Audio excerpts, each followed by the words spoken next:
දෙදියගල නිවර්තන වැසි වනාන්තරය ලංකාවේ නිරත දිග කඳු බෑවුම් වලයි පැතිරෙන්නේ. අනේක විද තුරුලතාවන්ගෙන් සපිරි දෙදියගල වනාන්තරය ජෛව විවිධත්වයෙන් අනූනයි. රටේ විශාලතම ජලකඳක් වාර්ෂිකව මුහුදට ඇරලවන නිල්වලා ගඟේ ප්‍රධාන මතුගංගාවක් වන දිගිලි ඔයයි මේ.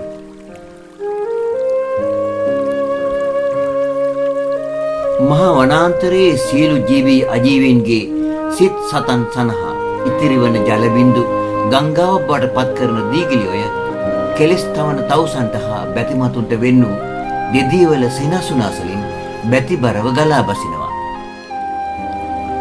ඉන් අනතුරුව වැලිතලා කිති කවමින් ඉවුරු සිප ගනිමින් මිහි කත සනහමින් ලැසි ගමනින් මීරු සිනා නංවමින් ගලා බසින දීගිලි ඔය දුටු දුටුවන් මන්මත් කරවන මිහි මවගේ නැවුම් ස්වරූපී දීනියක් වගේ.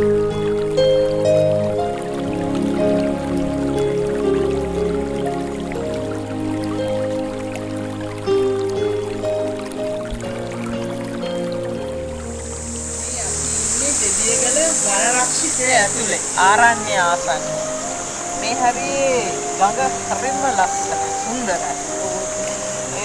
මේ ගඟ මේ කියන්නේ ගඟේ නැම්මකදී වතුර ගලාගෙන යනකොට වතුර ගලාගෙන යන දිවියක් තියෙනවා.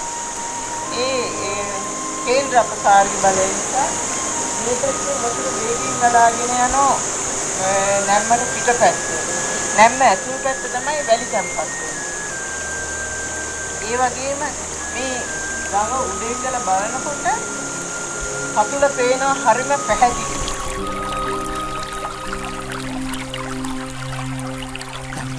අතර ගමයි දේවාලේ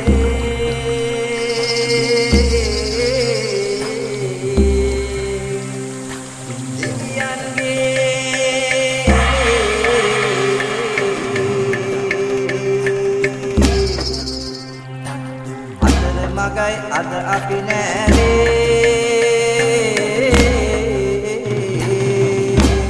ගඟේ සතර දෙනයි ගැරේරා සඳුන් නැගේ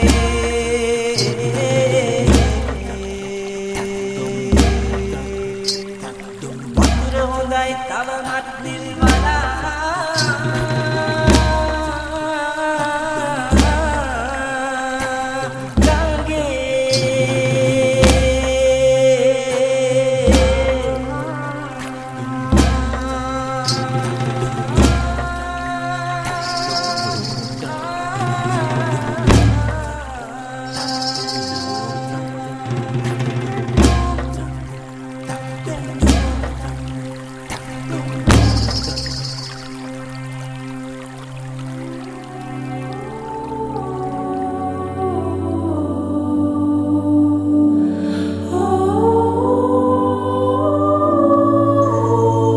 දිගිලි නෑඹුල් ගංගා දියණිය ස්වකීය සුහදයන්ගෙන් සමුගෙන මේ පිවිසෙන්නේ මිනිස් වාසයටයි. මිනිස් ඇසුරේදී අනේක විද වදබන්ධනයන්ට බලහත්කාරයන්ට දූෂණයන්ට හා අපචාරයන්ට ලක්වෙන ඇගේ ඉරණම කෙබඳුද?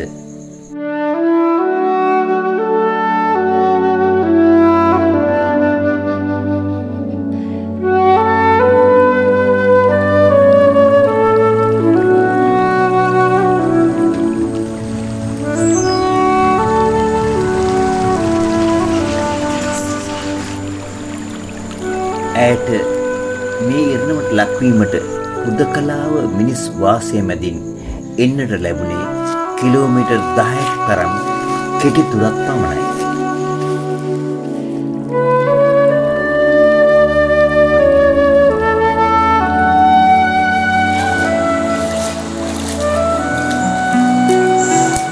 දැන් මේ වෙලා තියෙන්නේ දැන් මොහොතකට කලින් ඇඟිලි පාරවල් තියෙනවා වැලි කොට පාර. වැලි පූරගෙන ගියා. අරගෙන පෝර කොට්ටුර වලට අරගෙන අර අතන තියෙන වැලි වගේක් වතුර බේරි මෙහිම අරගත්තා. මේ ගිය සතියේ පොලිසියට පැමිණිලි කළා සම්පූර්ණ එපැයි කියලා දිස්ත්‍රික් කෘෂිකර්ම කමිටුවේදී කියලා ඒ නීතිය ක්‍රියාත්මක වෙනවා.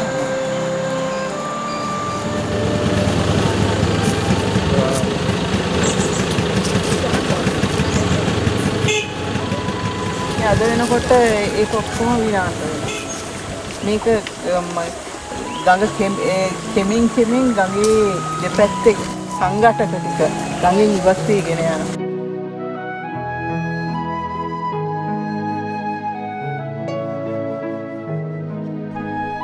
ගඟක සංඝටක ඉවත් කෙරුණු පසු ඉරණම කෙබඳුද? වැලිතලා හා දොළගල් උදුරාගත් විට ගඟ පත්ලේ මඩ තට්ටුව පමණයි ඉතිරි වෙන්නේ. වැලි හා ගල් අහිමීමත් සමග ගඟේ සියුම් ස්වභාවික බැස්මත් අතුරුදහන් වෙනවා. දෙපස වනවදුලත් ගඟට අහිමි. වෙනසු වනවදුල වෙනුවට භෝග වගා කරලා. භෝගවලට යෙදූ කෘෂි රසායන ජලයට මුසු වෙලා ගංගාවට එකතු වෙලා. හිරුවෙලිය කෙලින්ම නිර්වත් කළ ගඟේ පත්ලටම ගමන් කරනවා.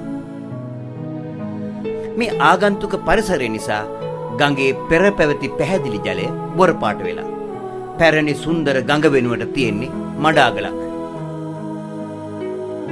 මේ ආකාරයට ගඟක් නිර්වත් කර මරා දැමුණු පසු සුන්දර මසුන් ජලජ පැලෑටි වෙනුවට කෙටල විතරයි ඉතිරි වෙන්නේ.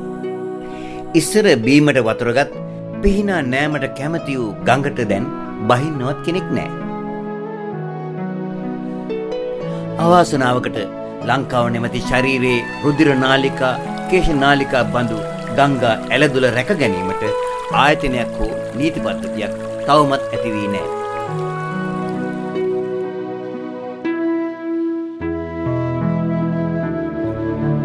මේක භයානක තත්ත්වයක්.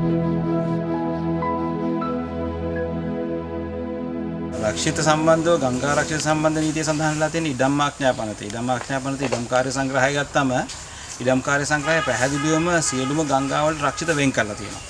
රක්ෂිත තුනක් පැහැදිලිව වෙන් කරනවා. ඒක වෙන් වෙන්නේ ගංගාවේ පතුලේ පළල අණුව. ගංගාවේ පතුලේ පළල අඩි 50කට වැඩි නම් මිනුන්දේරු දම්බැල් තුනක්. ඒ කියන්නේ අඩි 198ක් විතර. ගංගාවේ පතුලේ පළල අඩි 50යි 15යි අතර තිබෙන ගංගා වලට තියෙනවා ගඟේ ඉවුරේ ඉඳලා මිනින්දර දම්බැල් දෙකක්. ඒ කියන්නේ අඩි 128ක්. තිබුණා මේ රක්ෂිත සීමාවල් ඉඩම්කාර්ය සංග්‍රහය තිබුණාට පෞද්ගලික ඉඩම් තිබෙනවා. ඉඩමේ සීමාව ගඟ දක්වා දක්වපු. රක්ෂිතේ නෙවෙයි තියෙන්නේ ගඟ දක්වා. එතකොට ඒ අදාළ පුද්ගලයා ගඟටම තමන්ගේ ඉඩම පාවිච්චි කරනවා, ගොඩනැගිලි හදනවා, තමන්ට හිතෙන වාණිජ වගාන් සඳහා යනවා. ඒ වගේ කටයුතු තිබෙනවා. ඒක තමයි දැනට තියෙන ගැටලුවක් හැටියට තියෙන්නේ. මිනිස් ඇසුරේදී අනේක විද වදවන්දනයන්ට, බලහත්කාරයන්ට, දූෂණයන්ට හා අපචාරයන්ට ලක්වෙන ඇගේ ඉරණම කෙබඳුද? අපි සාමාන්‍ය ඉස්කෝලේ 4-5 කාලේ මේ වැල්වල වල තමයි සෙල්ලම් කරේ. මෙතන වැල්ලක් තිබ්බා, එහා වගේ මෙතන වැල්ලක් තිබ්බා. අපි මේ සෙල්ලම් කරේ ගඟේ නාන්නේ දුවල පැනලා නාන්නේ එතන තමයි මෙතනයි. දැන් ගඟට බහින්න තැනක්වත් නැහැ. එතකොට ගඟ අපිරිසුදු වීම කොයි කාලෙද වෙන්න පටන් ගත්තේ? මෑත් සාමාන්‍ය අවුරුදු 5ක් විතර වෙන කාලේ ඉඳන්. ඉතින් ඉස්සර මිනිස්සු ගඟට කුණු දැම්මේ නැහැ. අපි දැම්මේ නැහැ. දා ප්‍රශ්නේ තියෙන්නේ මේකනේ. මේ ගෙවල් සේරම ගඟයිනේ හැදෙනෝනේ. දැන් කුණු මොකද නගර සභාවෙන්වත් ගෙනියන්නේ නැහැ. කුණු ගෙදරකවත් කුණු ගෙනියන්නේ නැහැ. ඉතින් මිනිස්සු ගෑල්ල ගඟට දාන. ඔක්කොම টয়ලට් පවා ගඟයිනේ හදනෝනේ. බට පවා දාලා තියෙන අය. කියන්නේ ගෙදර සිංක් එකේ වතුර ගඟට එන්නේ. ගෙදර බාත්රූම් එකේ වතුර එන්නේ ගඟට. මේ මිනිස්සුන්ටම තේරෙන්න ඕන අදිනව දැන් වතුර මේ බහන්දියට කොහෙටවත් වතුර නැහැ. නෑ කිසි කෙනෙකුට වතුර නැහැ. වතුර ඉල්ලලක් තියෙනවා. එහෙම මේ පැහැදිලිව දෙන්න කෙනෙක් නැහැ. පිටිපස්සේ ගඟ. ගඟේ වතුර මේ තමයි ගඟට සේරම කරලා ගඟේ ඒ මිනිස්සුත් ගඟෙන් වතුර ගන්න. ගඟට කුණු දාලා ගඟේ වතුරම තමයි ගන්න. හරියට වාඩිලා ඉන්න අත්ත කපනවා වගේ වැඩක් නෙමෙයි. අපි නානකොට වැල්ලේ තමයි රිදි වනන්නේ නාලා කියලා. හොඳට වැලි කවුරු පිටිලා තිබුණා. දැන් තමයි වැලි කොට දැම්මේ. වැලි වලට. වැලි කොට දාලා තමයි. වතුර වැලි කොට දාන්නේ ඉතින් තමයි පරිසරය වෙනස්. දාලා මිනිස්සුන්ට දෙන්න පුළුවන්. ඒ තරමට වැලි තිබ්බ දිගටම.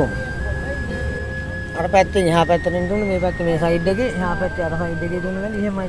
ගඟ දෙපැත්තෙන් වැලි කඳුමයි තිබුණේ. ඒ වැලි කොට දැම්මෙන් තමයි විනාශ වෙන්නේ. මේ තියෙන්නේ රවුන්ඩ් 12 ගලක්. මේක අවුරුදු දහස් ගාණක් සියලුම මනුෂ්‍ය සත්ත්ව සංහතිය වෙනුවෙන්ම සබාධමෙන් නිර්මාණය කරපු දේ. අද වෙනකොට වැලිගල් අරගෙන ගිහිල්ලා පුද්ගලික ගෙවල් වල පුද්ගලික මිනිසුන්ගේ ආත්මාර්ථකාමී අවශ්‍යතාවයන් ඉෂ්ට කරගන්න පාවිච්චි කරනවා. ඒ නිසා ගංගට අහිමිල මුළු පොදුවේම සියලුම සත්වයන්ට මේක තවදුරටත් අහිමි වෙනවා ගඟින් ඉවත් කරලා. අපේ නව ජලමූල සාරක්ෂා කිරීම පිළිබඳ ප්‍රතිපත්තිය පැහැදිලිවම තිබෙනවා. අධ්‍යාපන දෙපාර්තමේන්තුවට පවරලා පාසල් විෂය නිර්දේශයටම මේක ඇතුළත් කරලා මේ ගංගාවල් ආරක්ෂා කිරීම ජලමූල ආරක්ෂා කිරීම සම්බන්ධව ඇතුළත් කරලා පාසල් ළමුව දැනුවත් කරන්න කියලා සාමාන්‍ය 9 පන්තිය 10 පන්තිය සහ උසස් පෙළ පන්තිය ළමයි දැනුවත් කිරීමේ ක්‍රියාමාර්ග ගන්න මාධ්‍යම මගින් ප්‍රචාරය කරන්න පෝස්ටර් ව්‍යාපාර ක්‍රියාත්මක කරන්න ඒකෙන්ම අදහස් කරන්නේම මේක තනිකරම ආයතන වලට කරන්න බෑ රජ ආයතන වලට සමාජයත් සමග එකතු වෙලා ළමුන් දෙමව්පියෝ ඔක්කොම එකතු වෙලා කරන සාමූහික ක්‍රියාමාර්ගයෙන් තමයි මේ ගංගාවල් ජලමූලාශ්‍ර ආරක්ෂා කර ගැනීමේ ක්‍රියාමාර්ගයට යන්න පුළුවන් වෙන්නේ. පොඩි කාලේ මේ වතුර බිව්වද ඔයගොල්ලෝ? ගොඩාක් දුරට කට්ටිය බිව්වා. මේ ගඟේ වතුර. ගඟේ වතුර බිව්වා. ඒකට දැන් බොනවද මේ වතුර? දැන් බොන. වතුර එන කලට මඩ වෙලා සොයලා ඒකත් එනවා දැක පාවෙලා හැදලා ඔරුව කන පිට පෙරලිලා එමිලා සිටි දනසේදී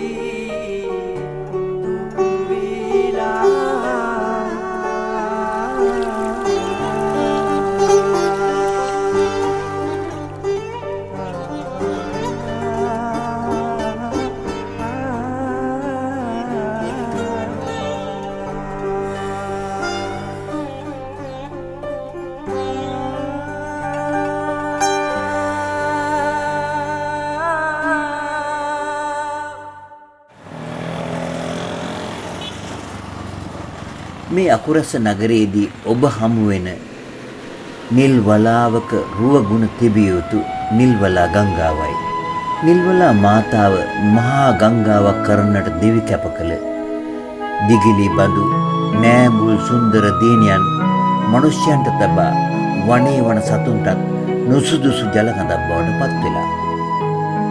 මේ අපරාධයට වගකිය යුත්තෝ කවුද? ස්ත්‍රී දූෂණයට හා අපචාරයන්ට බරපතල දඬුවම් ඇති රටක මීමව හා ඇගේ දරුවන් කෙලසන පාපතරයන්ට දඬුවම් නියම කෙරෙන්නේ කවදාද? එතෙක් ඔබට මේ අපරාධ ඉවසා සිටිය හැකිද?